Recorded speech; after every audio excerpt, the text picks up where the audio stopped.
Nous là, on est vraiment dans l'optique d'aller chercher le top 1 mondial. On est vraiment dans cette optique d'aller chercher la médaille d'or à Shanghai en fin d'année. Les WorldSkills, c'est les Jeux Olympiques des métiers. C'est une compétition pour la promotion des métiers et de la jeunesse. Il ne faut pas oublier qu'on est quand même en compétition avec 25 autres pays. Dans notre métier d'ébéniste, c'est la seule compétition mondiale. Là, derrière nous, on a les derniers médaillés nationaux qui s'entraînent pour le dernier échelon, à savoir les compétitions internationales.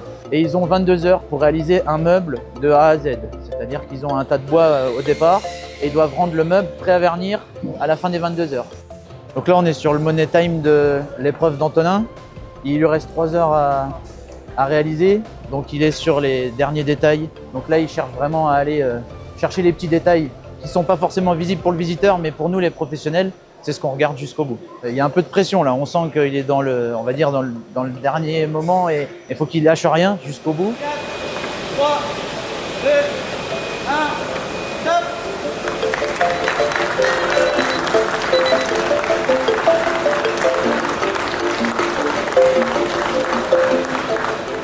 C'était une super expérience, une belle découverte.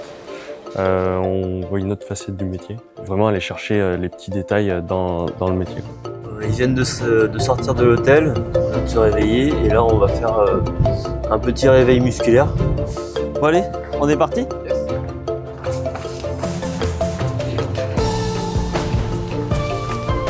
Vous êtes prêts ? Allez, c'est parti.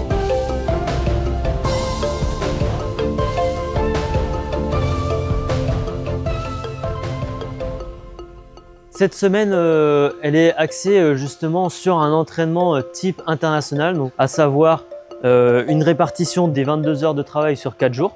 Ils arrivent, c'est un plan, la découverte d'un plan. Ils vont estimer les temps pour réaliser sur 22 heures l'ensemble des phases. On retrouve les éléments d'ébénisterie, à savoir l'emploi du coup de massifs sur l'épiètement, d'assemblage traditionnel, de pièces en mouvement sur les portes, d'une autre manière sur le coulissage d'un tiroir et bien sûr l'essence de l'ébéniste, le travail du plaquage sur le dessus. On ne peut pas faire 2 heures d'affilée, donc on va avoir des pauses, on va avoir des corrections, on va décortiquer, comme ici.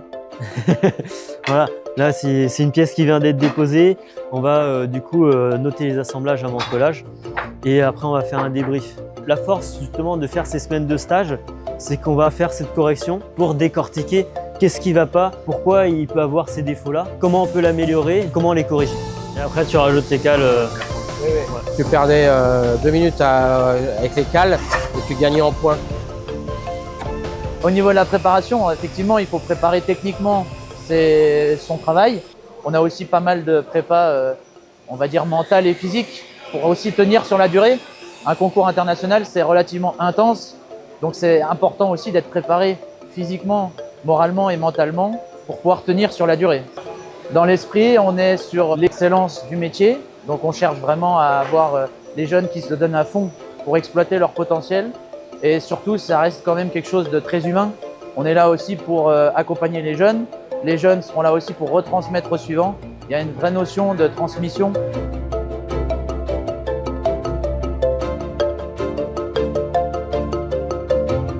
Nous les ébénistes, là, depuis maintenant 5 ou 6 ans, on a mis en place toute une équipe qui encadre le jeune. Moi je suis un peu le chef d'orchestre de tout ça et puis je fais appel à des anciens compétiteurs qui apportent chacun leur expérience aux nouveaux compétiteurs qui en fait va venir s'entraîner dans différents endroits en France.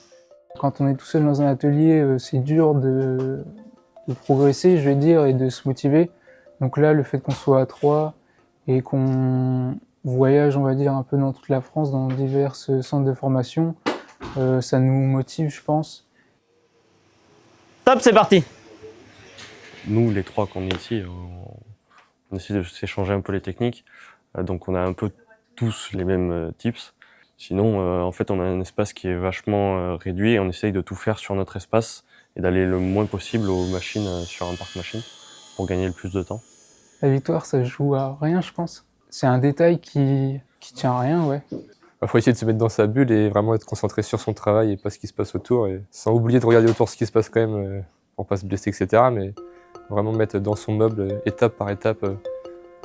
Quand on fait une étape, on pense à une étape et après le reste, ça vient étape par étape en fait. Là, les 3 candidats, bon, on sait qu'il y en a un qui va à l'international, un deuxième qui ira probablement au championnat d'Europe et un troisième qui est là pour accompagner les 2 autres. Et ce trio, il est très important en fait. Le premier, on n'a pas envie qu'il s'endorme sur ses compétences et donc on a besoin des 2 autres pour lui mettre un peu de pression et lui faire comprendre que sa place, il faut qu'il la mérite quand même.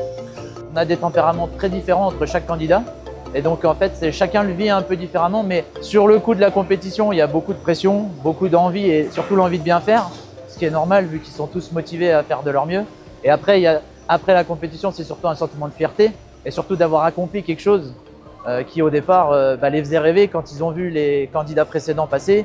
C'est ça aussi qui motive à se dire, moi je veux pouvoir aussi faire comme eux et être parmi l'élite de tous les ébénistes. Alors moi, ce que ça m'a apporté en tant que candidat à l'époque, c'est une vraie prise de confiance par rapport à ce que je pouvais être capable de faire. Et ce que ça m'a apporté professionnellement, c'est une carte de visite supplémentaire en plus des diplômes. J'avais beau être jeune, on m'a pris un peu plus au sérieux.